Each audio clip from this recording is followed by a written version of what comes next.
Hello friends, मैं mister Umesh Kumar Prajapati आपका स्वागत करता हूं हमारे यूट्यूब चैनल डियर स्टूडेंट्स में। दोस्तों, आज हम लेकर आए हैं कक्षा 7 के विज्ञान का लेसन नंबर 1, जिसका नाम है पादपों में पोषण। यानी पादप से अर्थ है पौधे, यानी पौधों में पोषण किस प्रकार से होता है। आज हम इस विषय में चर्चा करेंगे, तो चलिए पढ़ते हैं। तो सबसे पहले मैं आपसे कहना चाहूँगा कि यदि आप हमारी वीडियो देख रहे हैं तो इसको लाइक और शेयर ज़रूर करें, जिससे मैं मोटिवेट होता रहूं और आगे अच्छी अच्छी वीडियो आपके लिए लाता रहूं। ठीक, तो यहाँ पर देख सकते हैं पादपों में पोषण, कि पादपों में पोषण किस प्रकार से होता है, इसके बारे में जानेंगे।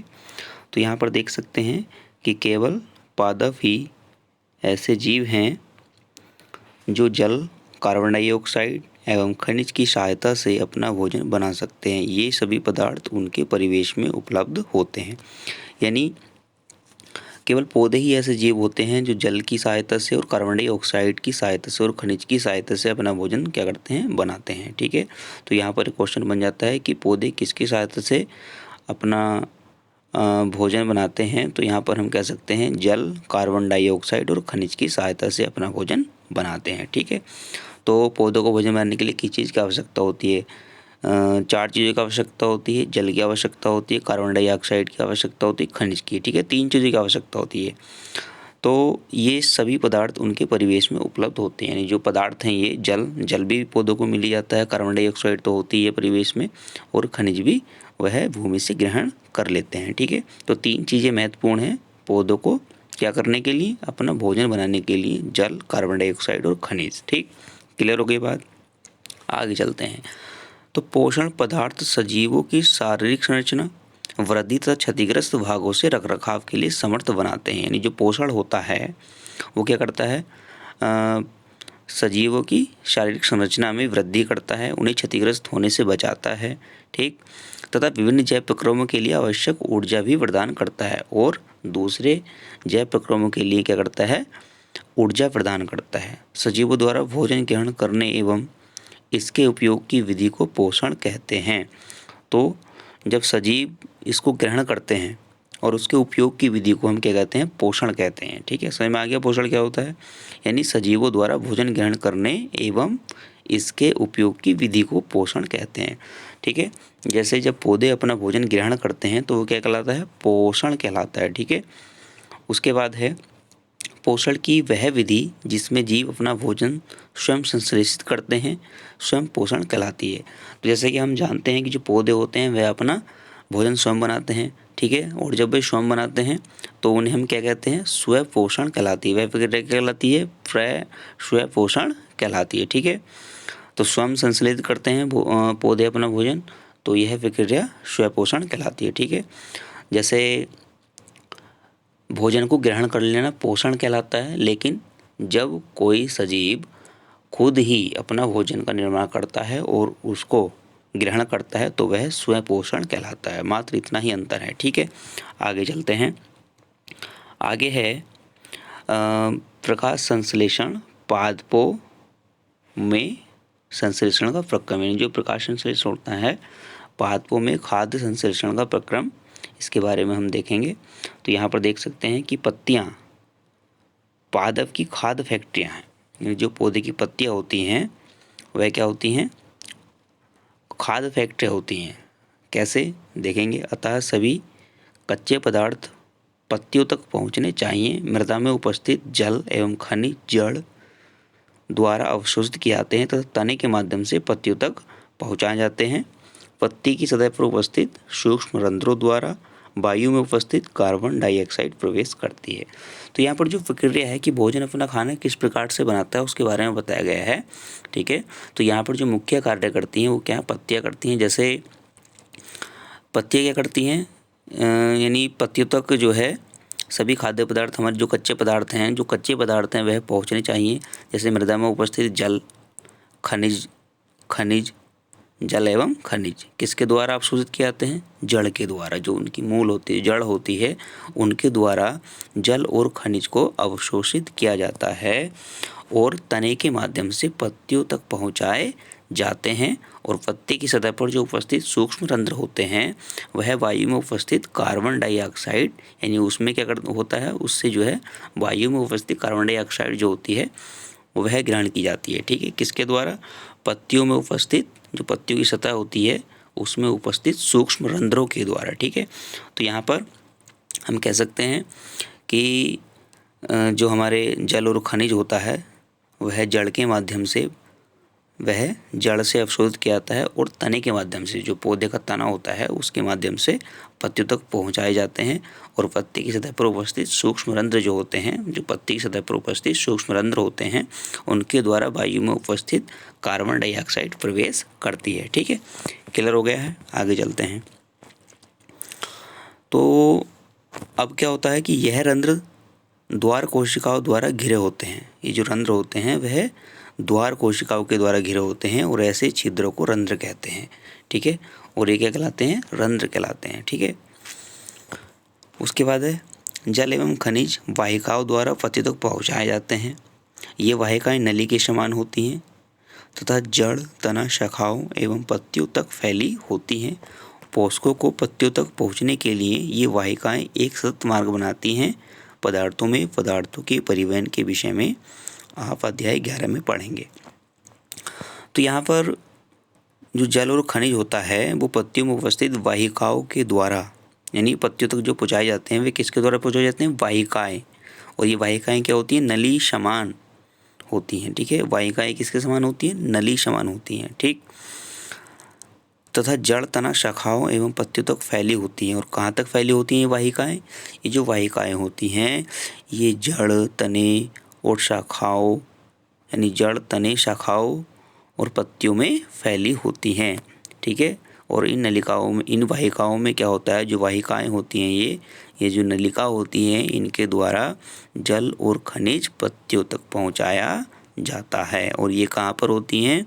ये जड़ में होती हैं, तनों में होती हैं, शाखाओं में होती हैं और पत्तियों तक फैली होती हैं। क्लियर हो गई ये बात? आगे चलते हैं।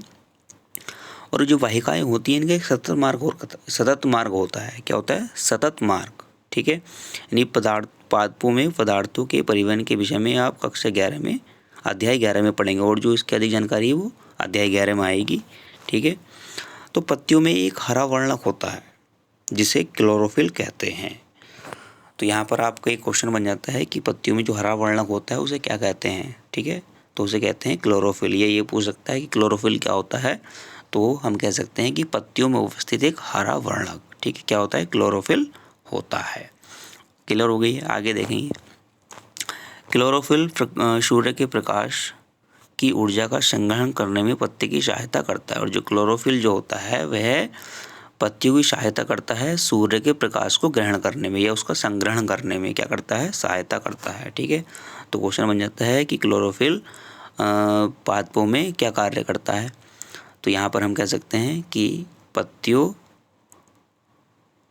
की पत्ती की सहायता करता है किस कार्य को करने में? सूर्य के प्रकाश को संग्रहण करने में। ठीक है, उसके बाद है इस ऊर्जा का उपयोग जल एवं कार्बन डाइऑक्साइड से खाद्य संश्लेषण में होता है। अब ये जो ऊर्जा होती है, जो प्रकाश, सूर्य के प्रकाश की ऊर्जा होती है उसका संग्रहण तो हो गया, उसके बाद क्या होता है? इस ऊर्जा का उपयोग जल एवं कार्बन डाइऑक्साइड से खाद्य संश्लेषण में होता है, क्योंकि खाद्य संश्लेषण सूर्य के प्रकाश की उपस्थिति में होता है।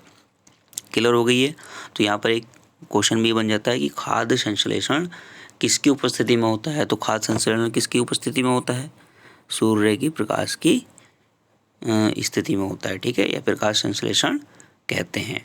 उसके बाद अतः हमने देखा है कि क्लोरोफिल सूर्य का प्रकाश और कार्बन डाइऑक्साइड एवं जल प्रकाश संश्लेषण के लिए आवश्यक है। ठीक है, तो प्रकाश संश्लेषण के लिए क्या क्या आवश्यक है? क्या क्या आवश्यक हो गया? क्लोरोफिल आवश्यक हो गया। प्रकाश संश्लेषण के लिए क्या क्या आवश्यक है? क्लोरोफिल, सूर्य का प्रकाश और कार्बन डाइऑक्साइड और जल। ठीक है, प्रकाश संश्लेषण के लिए आवश्यक है। तो अगर आपसे पूछेगा कि प्रकाश संश्लेषण के लिए क्या क्या आवश्यक है, तो क्लोरोफिल हो जाएगा, सूर्य का प्रकाश हो जाएगा, कार्बन डाइऑक्साइड हो जाएगी, ठीक है, और जल हो जाएगा। ये जो है प्रकाश संश्लेषण के लिए आवश्यक हैं। उसके बाद इस पृथ्वी पर यह एक अद्वितीय प्रक्रम है।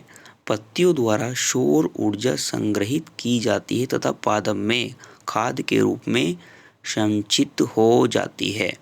तो यहाँ पर जो पत्तियों द्वारा सौर ऊर्जा संग्रहित की जाती है प्रकाश के माध्यम से, तो वह पादप में किस रूप में संचित होती है? खाद के रूप में संचित होती है। अतः सभी जीवों के लिए सूर्य ऊर्जा का चरम स्रोत है। तो यहाँ अगर हम आपसे कहें क्या पौधे सूर्य के प्रकाश की अनुपस्थिति में अपना भोजन बना सकता है, तो ऐसा कतई संभव नहीं है। ठीक है, तो यह ध्यान देना जरूरी है कि पौधे जो है सूर्य के प्रकाश में ही अपना भोजन बना सकते हैं। ठीक है, क्लियर हो गई ये बात?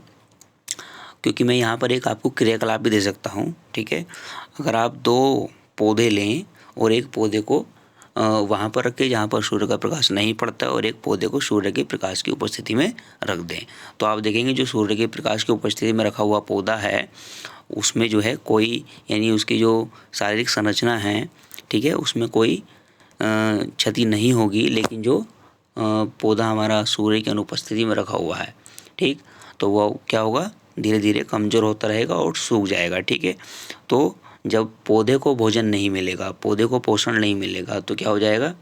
वह सर्वाइव नहीं कर पाएगा। ठीक है ना, तो इसलिए सूर्य के प्रकाश की आवश्यकता पड़ती है क्या करने के लिए? अपना भोजन बनाने के लिए। पौधों को अपना भोजन बनाने के लिए सूर्य के प्रकाश की आवश्यकता पड़ती है। ठीक है, तो चलिए आगे चलते हैं। क्या आप कल्पना कर सकते हैं कि प्रकाश संश्लेषण नहीं होगा तो क्या होगा? ठीक है, तो मैं वही बात कर रहा था अभी कि अगर प्रकाश संश्लेषण नहीं होगा तो क्या होगा? ठीक है, तो पौधे अपना भोजन नहीं बना पाएंगे। ठीक, आगे चलते हैं। तो यहाँ पर देख सकते हैं कि प्रकाश संश्लेषण के दौरान, ठीक है, प्रकाश संश्लेषण के दौरान पत्ती की क्लोरोफिल युक्त कोशिकाएं सूर्य के प्रकाश की उपस्थिति में कार्बन डाइऑक्साइड एवं जल से कार्बोहाइड्रेट का संश्लेषण करती हैं। इस प्रक्रम को निम्न समीकरण द्वारा दर्शा सकते हैं। ठीक है, तो जो प्रकाश संश्लेषण के दौरान पत्ती होती है वो क्लोरोफिल युक्त कोशिकाएं सूर्य के प्रकाश की उपस्थिति में कार्बन डाइऑक्साइड एवं जल से कार्बोहाइड्रेट का संश्लेषण करती हैं।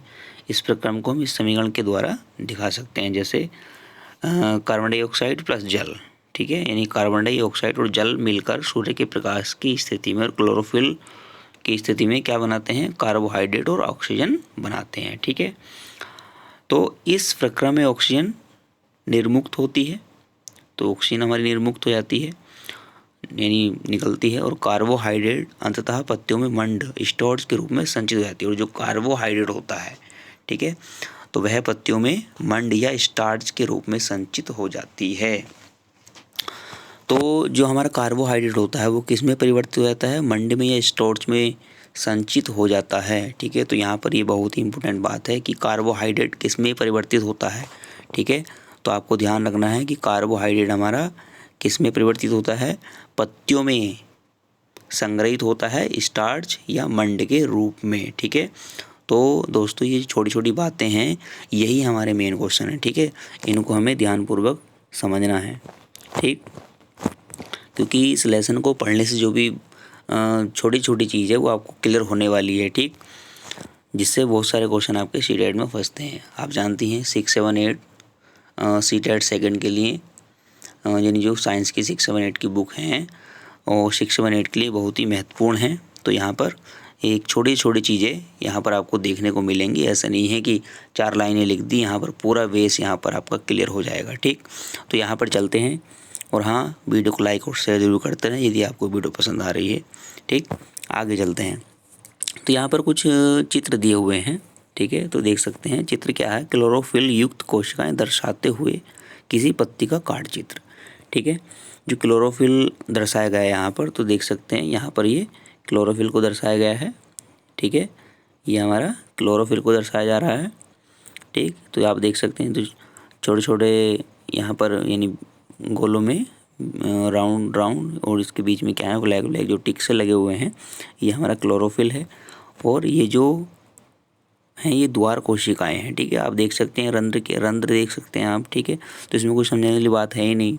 ठीक है, तो पत्ती की काट भी यहाँ पर दिखाई गई है, ये पत्ती है और ये द्वार कोशिका है।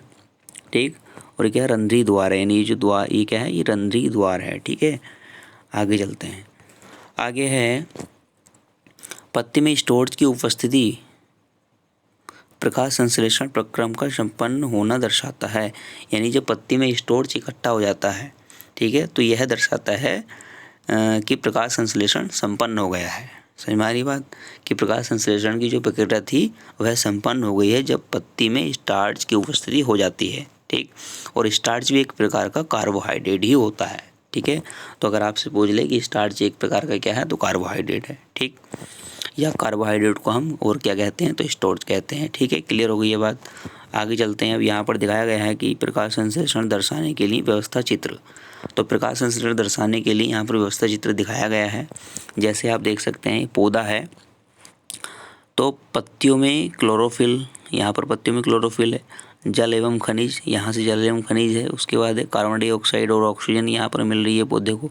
अब यहाँ मैं आपको समझा देता हूँ। तो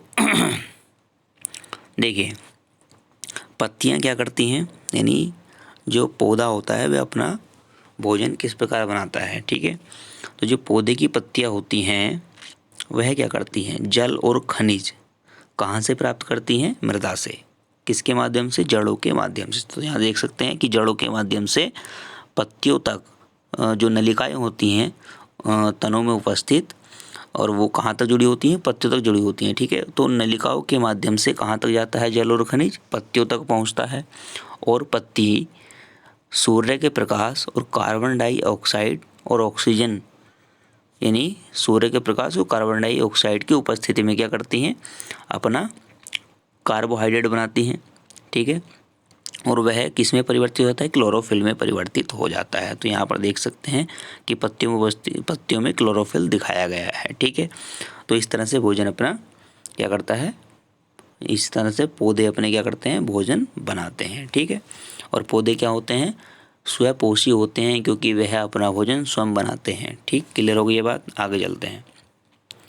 उसके बाद है क्रियाकलाप दे रखा है, तो इसको कोई दिक्कत नहीं है, इसमें ज़्यादा पढ़ने के लिए कोई महत्वपूर्ण है नहीं। आगे देखेंगे, यहाँ से देखेंगे, आपने गीली दीवार पर तालाब अथवा ठहरे हुए जलाशय में हरे अवपंकी यानी काई जैसे पादप देखे होंगे। तो ये तो आम सी बात है कि जो गीली दीवारें होती हैं वहाँ पर क्या काई जम जाती है। ठीक है, ये सामान्यतः कुछ जीवों की वृद्धि के कारण बनते हैं, जिन्हें शैवाल कहते हैं। तो जो काई हमारी जमती है वो क्या होती है, एक तरह का शैवाल होता है। ठीक है, तो यहाँ पर ये भी ध्यान देने योग्य बात है कि शैवाल क्या होता है, या दीवारों पर या गीली दीवारों पर जो हरे रंग की काई जम जाती है उसे क्या कहते हैं, तो वो क्या होते हैं, शैवाल होते हैं। ये ध्यान रखेंगे, क्या होता है, शैवाल होता है। ठीक है, तो कह रहे हैं क्या आप कल्पना कर सकते हैं कि इनका रंग हरा क्यों होता है। ठीक है, तो यहाँ पर जानेंगे कि इनका रंग हरा क्यों होता है, जो काई होती है उसका रंग हरा किस कारण होता है। ठीक है, इनमें क्लोरोफिल होता है, जिसके कारण ये हरे दिखाई देते हैं। शैवाल भी प्रकाश संश्लेषण द्वारा अपना भोजन स्वयं बनाते हैं।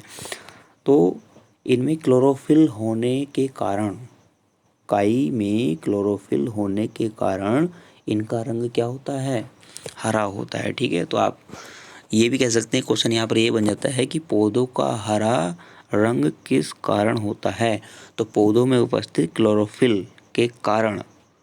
ठीक है, पौधों का रंग क्या होता है, हरा होता है। तो ये बात आप ध्यान रखेंगे कि पौधों का रंग हरा क्यों होता है, क्योंकि उनमें क्लोरोफिल उपस्थित होता है, इसलिए उनका रंग हरा होता है। ठीक है, और काई क्या होती है, एक तरह का शैवाल होती है, काई को हम शैवाल कहते हैं। ठीक है, तो शैवाल भी प्रकाश संश्लेषण द्वारा अपना भोजन स्वयं बनाते हैं। ठीक है, तो शैवाल होते हैं, ये भी अपना भोजन क्या करते हैं, स्वयं बनाते हैं प्रकाश संश्लेषण द्वारा। ठीक, क्लियर हो गई ये बात। आगे चलते हैं। आगे है पादपों में कार्बोहाइड्रेट के अतिरिक्त अन्य खाद्यों का संश्लेषण यानी पादपों में कार्बोहाइड्रेट के अतिरिक्त अन्य खाद्यों का संश्लेषण किस प्रकार होता है, ये देखेंगे। तो अभी आपने पढ़ा कि प्रकाश संश्लेषण प्रक्रम द्वारा पादप पौधे कार्बोहाइड्रेट का संश्लेषण करते हैं। कार्बोहाइड्रेट कार्बन, हाइड्रोजन और ऑक्सीजन से बनते हैं। ठीक है, कार्बोहाइड्रेट किससे बनता है, कार्बन से, हाइड्रोजन से और ऑक्सीजन से। इनका उपयोग खाद्य के अन्य घटकों के संश्लेषण में होता है, परंतु प्रोटीन नाइट्रोजन पदार्थ है जिसमें कार्बन, ऑक्सीजन एवं हाइड्रोजन के अतिरिक्त नाइट्रोजन भी होती है। तो पादपों को नाइट्रोजन कहाँ से प्राप्त होती है? तो क्वेश्चन ये है कि पादपों को नाइट्रोजन कहाँ से प्राप्त होती है।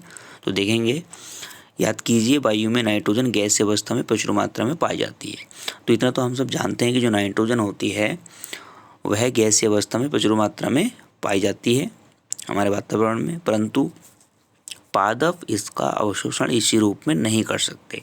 लेकिन जो पादप हैं वह नाइट्रोजन का संश्लेषण या अवशोषण इस रूप में नहीं करते हैं। मिट्टी में कुछ विशेष जीवाणु होते हैं जो गैसीय नाइट्रोजन को उपयोगी यौगिक में परिवर्तित कर मृदा में निर्मुक्त करते हैं। तो मिट्टी में कुछ ऐसे विशेष जीवाणु होते हैं जो नाइट्रोजन को क्या करते हैं, यानी यौगिक में परिवर्तित कर मृदा में निर्मुक्त करते हैं, यानी जो मृदा है उसमें नाइट्रोजन को मिला देते हैं और यह विलेय पदार्थ पादपों द्वारा जल के साथ अवशोषित कर लिए जाते हैं। और ये जो घुले हुए पदार्थ होते हैं मृदा में वह पादपों के द्वारा क्या होता है, यह क्या होता है, जल में, ये जल के साथ अवशोषित कर ले जाते हैं पादपों के द्वारा। ठीक है, तो पादपों के द्वारा वे जो अवशोषित पदार्थ होते हैं मृदा में, मृदा के अंदर, वह जल के द्वारा अवशोषित कर लिए जाते हैं। संभवतः आपने देखा है कि किसान अपने खेतों में उर्वरक तथा खाद डालते हैं। जैसा आपने देखा होगा कि जो किसान लोग होते हैं वे अपने खेतों में उर्वरक और खाद का प्रयोग करते हैं जिनमें नाइट्रोजन पदार्थों की प्रचुरता होती है। ठीक है, तो आपने देखा भी होगा जो भी उर्वरक के थैले होते हैं या कट्टे होते हैं उसमें लिखा भी होता है कि नाइट्रोजन इतने प्रतिशत। ठीक है, तो उसमें क्या होती है, नाइट्रोजन की प्रचुरता होती है और इस प्रकार अन्य संगठनों के साथ पादपों की नाइट्रोजन की मांग की आपूर्ति हो जाती है। ठीक है, तो कुल मिला के कहने का मतलब ये है कि पौधे नाइट्रोजन को वायु से ग्रहण नहीं करते हैं, गैसीय अवस्था में ग्रहण नहीं करते हैं। कुछ यानी जो हमारी नाइट्रोजन होती है वह क्या होती है, मिट्टी में विलय रहती है। कुछ जीवाणुओं के द्वारा क्या होती है, जीवाणुओं के द्वारा अवशोषित की जाती है। नाइट्रोजन जीवाणुओं के द्वारा क्या होती है, अवशोषित होती है और वे उसको क्या करते हैं, मिट्टी में विलय कर देते हैं, मिट्टी में मिला देते हैं और वह नाइट्रोजन जल के माध्यम से पौधे में प्रवेश कर जाती है। ठीक है, तो आपको समझ में आ गया हो कि नाइट्रोजन किस तरह से, यानी नाइट्रोजन को किस तरह से पौधे अवशोषित करते हैं और किसके द्वारा भी कर सकते हैं, खाद और उर्वरकों के द्वारा भी करते हैं, क्योंकि खाद में और उर्वरकों में नाइट्रोजन की प्रचुर मात्रा होती है। ठीक है, तो ये बात क्लियर हो गई है। छोटी छोटी बातें लेकिन क्वेश्चन यहीं से बनते हैं। ठीक है, तो इनको ध्यानपूर्वक आपको समझते रहना है। इसके पश्चात पादप के अन्य संगठकों जैसे कि प्रोटीन एवं वसा का संश्लेषण करते हैं। ठीक है, तो ये बात हो गई हमारी क्लियर। आगे चलते हैं पादपों में पोषण की अन्य विधियाँ। तो पादपों में जो पोषण की अन्य विधियाँ हैं वो क्या क्या हैं।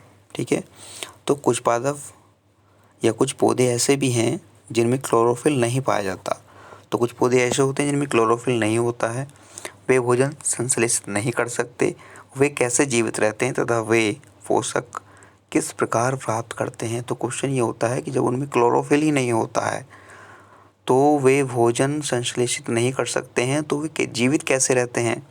ठीक है, तथा वे पोषक किस प्रकार प्राप्त करते हैं, यानी उनका जो भोजन है वह कहाँ से आता है, क्योंकि उनमें क्लोरोफिल ही नहीं होता है। क्योंकि भोजन के निर्माण में क्लोरोफिल की एक अहम भूमिका होती है, हम सब जानते हैं, अभी हमने पढ़ा भी है।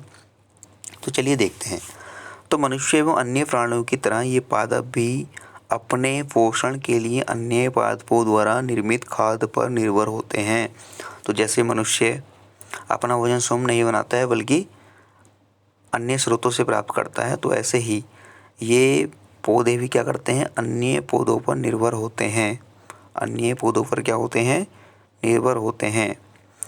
तो मनुष्य, चलिए क्लियर हो गया। तो पोषण के लिए अन्य पादपों द्वारा निर्मित खाद्य पर निर्भर होते हैं ऐसे पौधे जो स्वयं भोजन नहीं बना सकते हैं।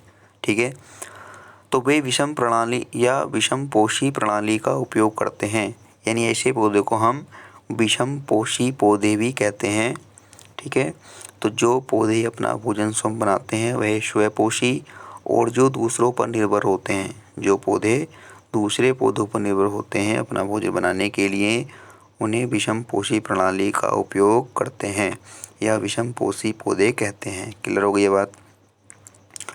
उसके बाद है चित्र 1.5 को ध्यान से देखिए। 1.5 कहाँ यहाँ पर है, ठीक है। चलिए बाद में देखेंगे। क्या आपको एक वृक्ष के तने एवं शाखाओं से लिपटी और रस्सीनुमा पीले रंग की संरचना दिखाई देती है? ये अमरवेल का पादप है, ठीक है। तो ये जो इस पौधे पर आप देख सकते हैं रस्सीनुमा, जो ये दिखाई दे रही हैं आपको रस्सियाँ सी, जो रस्सीनुमा रस्सीनुमा जो आपको शाखाएं दिखाई दे रही हैं, ठीक है। ये पीले रंग की संरचना जो आपको दिखाई दे रही है, ये क्या है, अमरवेल का पादप होता है। यानी इसका नाम क्या होता है, अमरवेल, ठीक है। इस पौधे का नाम होता है अमरवेल, ठीक। तो इसमें क्लोरोफिल नहीं होता है, ठीक है। तो इस अमरवेल में क्या होता है, क्लोरोफिल नहीं होता है। ये अपना भोजन उस पादप से प्राप्त करते हैं जिस पर ये आरोहित होते हैं। जिस पर ये आरोहित होते हैं वह पादप परपोषी कहलाता है, ठीक। तो क्योंकि अमरवेल जैसे पादप परपोषी को अमूल्य पोषकों से वंचित करते हैं, अतः इन्हें परजीवी कहते हैं, ठीक है। क्लियर हो गई बात। क्या हम एवं अन्य जंतु भी एक प्रकार के परजीवी हैं? तो क्या हम एक प्रकार के परजीवी हैं? तो आपको इस पर विचार करना चाहिए, अपने अध्यापक से इस विषय पर चर्चा कीजिए। चलिए छोड़िए इसको। तो क्या आपने ऐसे पादपों को देखा अथवा उनके विषय में सुना है जो जंतुओं का भक्षण करते हैं? कुछ ऐसे पादप भी हैं जो कीटों को पकड़ते हैं तथा उन्हें पचा जाते हैं। तो कुछ पौधे ऐसे भी होते हैं जो जंतुओं का भक्षण करते हैं, जीवों का भक्षण करते हैं, ठीक है। उन्हें पकड़ते हैं और उनको पचा लेते हैं, ठीक है। तो ऐसे पौधे भी हैं। अब वो पौधे क्या हैं, तो चलिए देखते हैं। क्या यह विस्मयकारी नहीं है? ऐसे पौधे हरे या अन्य किसी रंग के हो सकते हैं। तो चित्र 1.6 के पादप को देखिए। तो यहाँ पर 1.6 का पादप आप देख सकते हैं। तो यहाँ पर इसकी घड़े यानी घट के समान दिखाई देने वाली संरचना वास्तव में उसकी पत्ती का रूपांतरित भाग है। तो यहाँ पर जो इसकी घड़ेनुमा संरचना है, देख सकते हैं आप, ये जो घड़ेनुमा संरचना है, ठीक है। तो वो क्या है, इसकी पत्ती का एक रूपांतरित भाग है। यानी पत्ती इस तरह के घड़ेनुमा भाग में परिवर्तित हो जाती हैं और पत्ते का शीर्ष भाग घड़े का ढक्कन होता है। और जो पत्ते का शीर्ष भाग है, पत्ती का जो शीर्ष भाग होता है, देख सकते हैं, एक ढक्कन का कार्य करता है। घड़े के अंदर अनेक रोम होते हैं और इस घड़े के अंदर क्या होते हैं, अनेक रोम होते हैं जो नीचे की ओर ढलके रहते हैं, अर्थात अधोमुखी होते हैं। जब कोई कीट घड़े में प्रवेश करता है तो यह उसके रोमों के बीच फंस जाता है, ठीक है। तो जैसे ही कोई भी जीव इसमें प्रवेश करता है तो उसके रोमों के बीच में क्या होता है, फंस जाता है और घड़े की उपस्थित पाचक रस द्वारा कीटों का पाचन हो जाता है। कीटों का भक्षण करने वाले ऐसे पादप कीटभक्षी पादप कहलाते हैं, ठीक है। तो यानी ये जो पादप है हमारे इस तरह के, तो आपको सुनकर आश्चर्य हो रहा होगा या आप पहले से जानते हैं तो अच्छी बात है। तो कुछ पौधे हमारे ऐसे भी होते हैं जो क्या करते हैं, जीवों का भक्षण कर लेते हैं, ठीक है। तो उन्हें क्या कहेंगे, मांसाहारी। चलिए देखते हैं। तो ये जो हमारा चित्र है, घटपर्णी में एक घड़े ढक्कन जैसी संरचना होती है, यानी घटपर्णी, यानी इस पौधे का नाम है घटपर्णी। तो अगर आपसे पूछ ले जाए कि ऐसा कौन सा पौधा है जो जीवों का भक्षण करता है, तो वह पौधा है घटपर्णी, ठीक है। क्लियर हो गई है। तो बहुत ही महत्वपूर्ण क्वेश्चन है, CTET में आया हुआ भी है, ठीक है। तो ऐसा कौन सा पौधा है जो जीवों का भक्षण कर लेता है, जीवों को पचा जाता है, तो उसका नाम है घटपर्णी, ठीक है। तो इसमें क्या होती है, घड़ेनुमा एक आकृति होती है जो पत्तियों का ही रूपांतरित रूप होता है, और जो पत्ती का शीर्ष भाग होता है, आगे का हिस्सा होता है, वह ढक्कन का कार्य करता है। तो जैसे ही इसमें कोई जीव बैठता है तो वह उसके रोमों के बीच फंस जाता है। यानी ये जो घड़ेनुमा आकृति होती है, इसमें क्या होते हैं, रोम होते हैं, तो उनके रोमों के बीच फंस जाता है और घड़े में उपस्थित पाचक रस द्वारा कीटों का पाचन हो जाता है। ठीक है, तो बहुत ही सिंपल सी बात है, ध्यान रखेंगे। तो कीटों का भक्षण करने वाले ऐसे पौधे कीटभक्षी पादप कहलाते हैं। तो ये ध्यान रखना, जो कीटों का भक्षण करते हैं ऐसे पौधे क्या होते हैं, कीटभक्षी पौधे होते हैं। तो वीनस फ्लाई ट्रैप द्वारा तथा संड्यू कीटभक्षी पादपों के 2 अन्य उदाहरण हैं, इनके बारे में जानकारी प्राप्त कीजिए। तो क्या यह संभव है कि इस प्रकार के पादपों को मृदा से वे सभी पोषक नहीं मिल पाते जिनकी इन्हें आवश्यकता होती है? तो अब यहाँ मृतजीवी की बात करेंगे। आपने बाजार में छत्रक या मशरूम आपने देखा होगा, बिकते देखे होंगे। तो वर्षा के दिनों में वृक्षों की सड़ी गली, टूटी टहनियों अथवा तनों या छाल पर छाते के समान संरचनाओं के गुच्छे भी आपने देखे होंगे। आइए देखें कि जीवन यापन हेतु उन्हें किस प्रकार के पोषक की आवश्यकता होती है और वे कहाँ से प्राप्त होते हैं।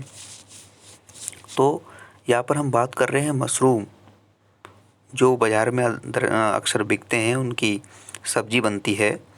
तो वर्षा के दिनों में वृक्षों की गली सड़ी टूटी टहनियों अथवा तनों या छाल पर छाते के समान संरचनाओं के गुच्छे भी आपने देखे होंगे। तो आपने देखा होगा कि जो वृक्षों की टहनियाँ होती हैं, जो वृक्षों के मोटे मोटे तने होते हैं, ठीक है, उन पर एक फफूंदी तरह की जो छाल, यानी उनकी छाल पर एक छाते के समान संरचनाओं के गुच्छे आपने देखे होंगे। ठीक है, देखे होंगे, पपड़ी पपड़ी से होते हैं। ठीक है, सफ़ेद रंग के, आपने वो भी देखे होंगे। तो एक मशरूम हो गया, और जो वृक्षों की शाखाओं पे, यानी शाखाओं की छाल पर सफ़ेद रंग की छाते के समान संरचना आपने देखी होगी। ठीक है, तो आइए देखें कि जीवन यापन हेतु इन्हें किस प्रकार के पोषकों की आवश्यकता होगी या होती है। तो इन्हें किस प्रकार के पोषकों की आवश्यकता होती है, किस प्रकार के भोजन की आवश्यकता होती है, या ये अपना भोजन कहाँ से प्राप्त करते हैं। ठीक है, तो इस विषय पर भी अब हम चर्चा करेंगे। ठीक है, तो आप देख सकते हैं, ये हमारा मशरूम है, और ये क्या है, सड़ी गली वस्तु पर उगा छत्र, और ये सड़ी गली वस्तु पर उगता है। ठीक है, आपने देखा होगा, ऐसी बात नहीं है, देखा होगा आपने। तो देखेंगे, तो यहाँ पर देखें ब्रेड या डबल रोटी का एक टुकड़ा लेकर इसे जल में भिगो लें। इसे किसी नम एवं उष्ण स्थान पर 2-3 दिन के लिए रख दीजिए, अथवा उस समय तक रखा रहने दीजिए जब तक कि उस पर रोए जैसी संरचना नहीं दिखाई देने लगे। ठीक है, तो ये क्रिकलाप कह रहा है कि आपको एक ब्रेड यानी रोटी का टुकड़ा लेना है, ठीक है, या डबल रोटी का टुकड़ा लेना है, और उसे जल में भिगोने के बाद किसी स्थान पर 2-3 दिन के लिए रखना है, और उसे तब तक रखे रहना देना है जब तक कि उस पर रोए जैसी संरचना न दिखाई देने लगे। ठीक है, जिसे हम क्या कहते हैं, फफूंदी कहते हैं। फफूंदी सिंपल भाषा में क्या कहते हैं, फफूंदी कहते हैं।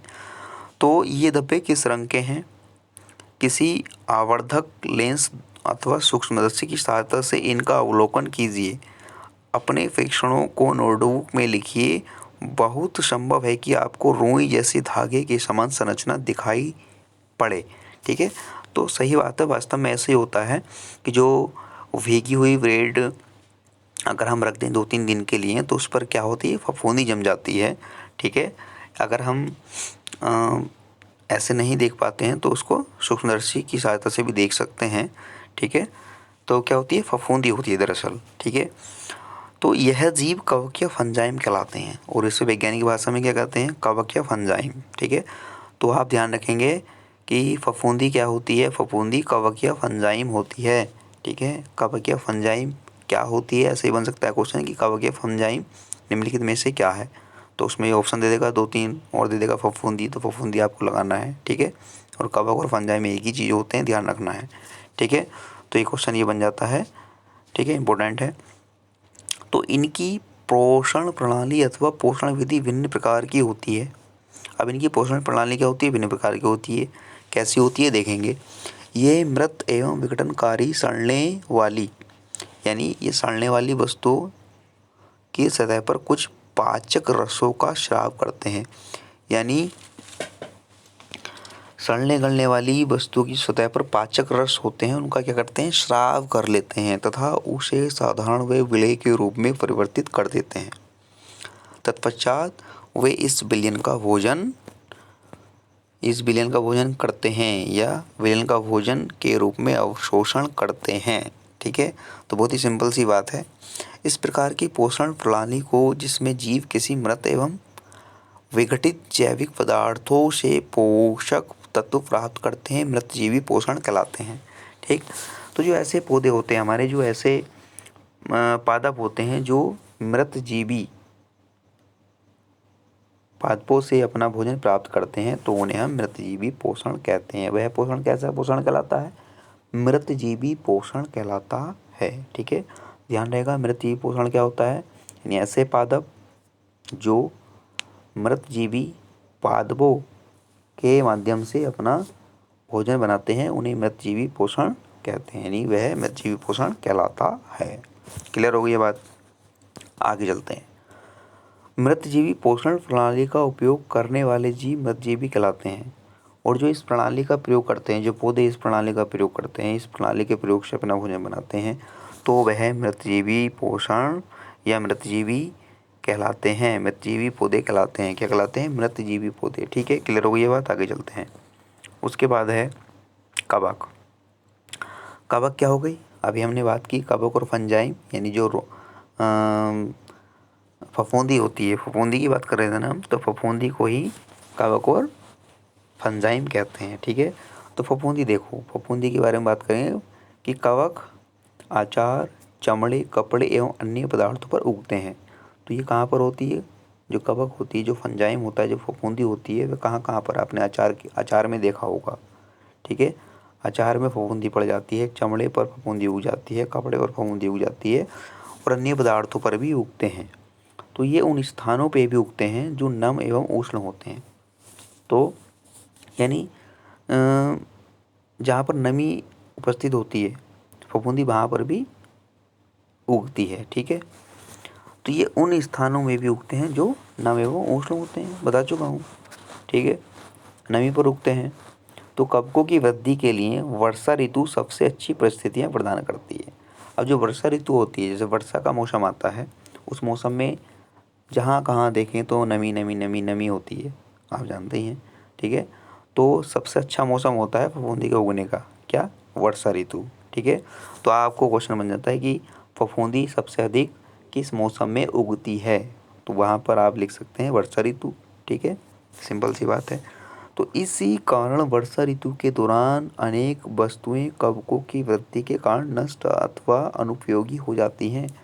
तो वर्षा के, यानी इन फफूंदी के कारण ही वर्षा ऋतु में के दौरान क्या होता है कि जो अनेक वस्तुएं होती हैं वह नष्ट हो जाती हैं। ठीक है, या अनुपयोगी हो जाती हैं, क्योंकि जब उन पर कवक की मात्रा अधिक हो जाती है, यानी कवक उन पर जम जाता है, उन पर फफूंदी जम जाती है, तो या तो वह नष्ट हो जाएंगी या प्रयोग करने योग्य नहीं रहेंगी। आगे चलते हैं। सामान्यतः कवकों के बीजाणु वायु में उपस्थित होते हैं। जब वे किसी ऐसे जैव पदार्थ अथवा उत्पाद पर बैठते हैं जो नम एवं उष्ण हों, तो वे अंकुरित होकर नए कवक को जन्म देते हैं। ठीक है, अब कवक कहाँ पर होता है? यानी जो कवक के बीजाणु होते हैं वह वायु में उपस्थित होते हैं। तो आपसे ये पूछा जा सकता है कि कवक कहाँ पर उपस्थित, कवक के बीजाणु कहाँ उपस्थित होते हैं? तो कवक के बीजाणु वायु में उपस्थित होते हैं। ठीक है, ध्यान रहे ये बात। कवक के बीजाणु वायु में उपस्थित होते हैं, और जब ये किसी ऐसे पदार्थ या उत्पाद पर बैठते हैं जो नम या उष्ण होते हैं, यानी उनमें नमी उपस्थित होती है, तो ये अंकुरित हो जाते हैं और नए कवक को जन्म देते हैं। ठीक है, आगे चलते हैं। आगे है कुछ जीव एक दूसरे के साथ रहते हैं तथा अपना आवास एवं पोषक तत्व एक दूसरे के साथ बांटते हैं। तो कुछ जीव ऐसे होते हैं जो एक दूसरे के साथ रहते हैं और अपना आवास और पोषक तत्व एक दूसरे के साथ बांटते हैं। यानी जो आवास क्या हो गया, मतलब रहने का स्थान, और भोजन एक दूसरे के साथ क्या करते हैं, साझा करते हैं। ठीक है, जैसे अगर हम जॉइंट फैमिली की बात कर लें तो जॉइंट फैमिली के जो मेंबर्स होते हैं वो एक साथ रहते हैं। ठीक है, members of joints family live together and अपना जो यानी उनका जो भोजन होता है वह एक दूसरे से शेयर भी करते हैं। ठीक है, एंड शेयर फूड्स टुगेदर। ठीक है, क्लियर हो गई ये बात। तो ऐसे जो पौधे होते हैं उन्हें यानी इसे सहजीवी संबंध कहते हैं। और उदाहरण है, कुछ कवक वृक्षों की जड़ों में रहते हैं।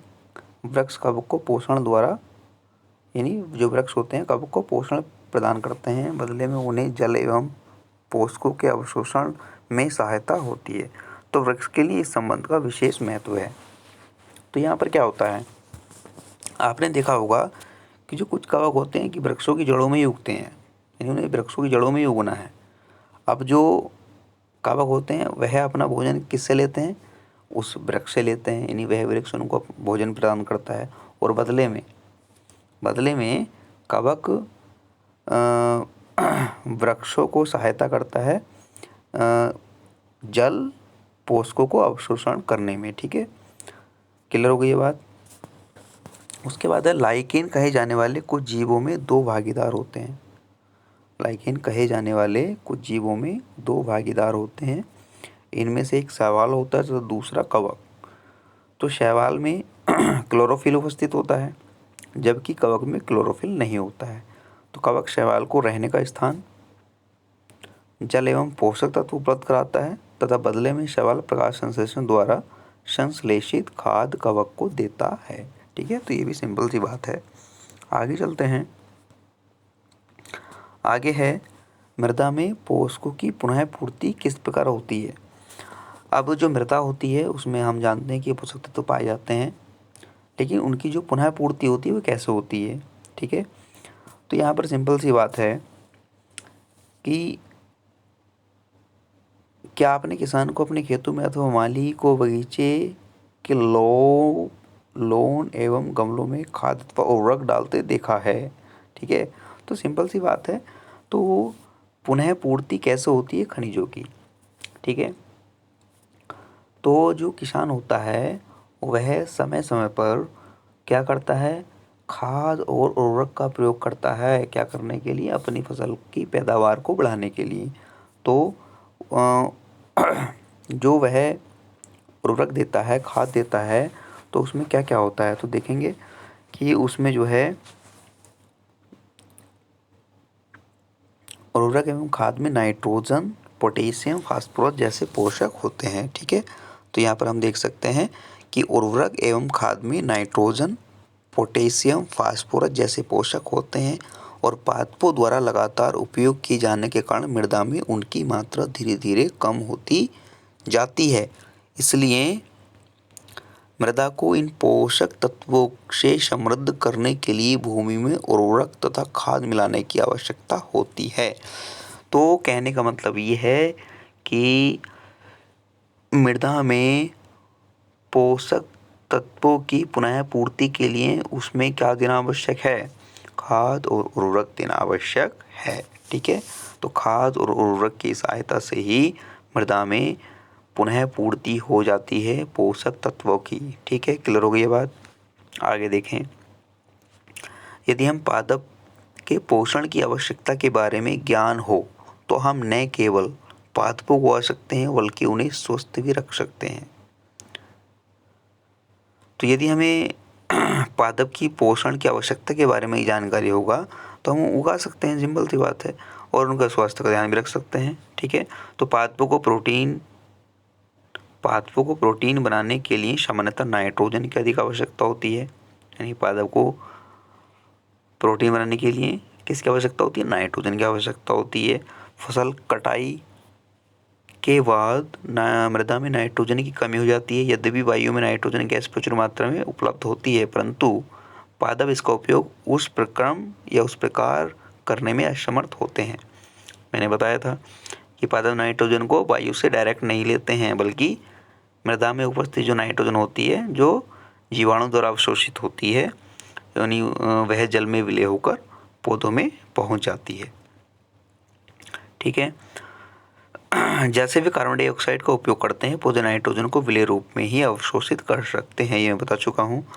कुछ जीवाणु को राइजोवियम यानी कुछ जीवाणु जो राइजोवियम कहलाते हैं, वायुमंडलीय नाइट्रोजन को विलय पदार्थों में परिवर्तित कर देते हैं। ठीक है, तो ऐसे वे जीवाणु कौन से होते हैं? राइजोवियम, जो क्या करते हैं? नाइट्रोजन यानी वायु उपस्थित नाइट्रोजन को मृदा में विलय कर देते हैं। ठीक है, परंतु राइजोवियम अपना भोजन स्वयं नहीं बना सकते। लेकिन यहाँ पर भी क्या है, जो राइजोवियम है वे अपना भोजन स्वयं नहीं बनाते। ये चना, मटर, मूंग, सेम तथा अन्य फलीदार पादपों की जड़ों में रहते हैं तथा उन्हें नाइट्रोजन की आपूर्ति करते हैं। तो राइजोम कहाँ रहते हैं? राइजोबियम चना, मटर, मूंग, सेम तथा अन्य फलीदार पादपों की जड़ों में रहते हैं। तो ठीक है, ये भी ध्यान रखना है आपको। उसके बाद है तथा उन्हें नाइट्रोजन की आपूर्ति करते हैं। अधिकतर दालें फलीदार पादपों से प्राप्त होती हैं। तो दालें जो होती हैं और वह फलीदार पादपों से क्या होती है? प्राप्त होती है। इसके बदले पादप राइजोबियम जीवाणु को आवास एवं खाद्य प्रदान करते हैं। और इसके बदले क्या होता है कि जो पादप होते हैं राइजोबियम जीवाणु को आवास एवं खाद्य प्रदान करते हैं। ठीक है, आवास भी देते हैं और उनको भोजन भी देते हैं। और बदले में राइजोबियम क्या करते हैं? नाइट्रोजन को पौधों में यानी पौधों तक पहुँचाने का कार्य करते हैं। ठीक है, तो दालों की फसलों के लिए उन्हें मृदा में नाइट्रोजनी उर्वरक देने की आवश्यकता नहीं पड़ती। तो जो दालों की फसल होती है उन्हें हम उनको नाइट्रोजन देने की आवश्यकता नहीं होती है या नाइट्रोजन युक्त उर्वरक देने की आवश्यकता नहीं पड़ती है। किसको? दालों की फसलों को, क्योंकि उसमें नाइट्रोजन किसकी सहायता से? राइजोबियम जीवाणु की सहायता से मिलती रहती है। ठीक है, तो यही नहीं, दाल की फसल उगाने के बाद अगली फसल के लिए भी सामान्यतः उर्वरकों की आवश्यकता नहीं रहती है। ठीक है, तो अगर हम दाल की फसल उगाते हैं तो अन्य फसल उगाने के लिए भी हम अगर उसमें उर्वरक ना दें तब भी कोई दिक्कत नहीं है, क्योंकि उसमें नाइट्रोजन की मात्रा बनी रहती है। ठीक है, तो यहाँ पर आज हमने पढ़ा पादपों में पोषण के बारे में। ठीक है, और उम्मीद करता हूँ ये वीडियो आपको अच्छी लगी होगी। इसमें बहुत सारे क्वेश्चन ऐसे हैं जो अधिकतर पूछे ही जाते हैं। ठीक, तो इस वीडियो को अधिक से अधिक लाइक और शेयर करें। अगर आपको वीडियो अच्छी लगी है तो अपने मित्रों के साथ शेयर करें। ठीक है, और ऐसी नई नई वीडियो पाने के लिए वीडियो को लाइक शेयर करते रहें, हमारे चैनल को सब्सक्राइब करते रहें, जिससे मैं मोटिवेट होता रहूँ और आपके लिए नई नई वीडियो लाता रहूँ। ठीक है, तो आज के लिए इतना ही। Thank you. मिलेंगे नेक्स्ट लेसन में, नेक्स्ट वीडियो में।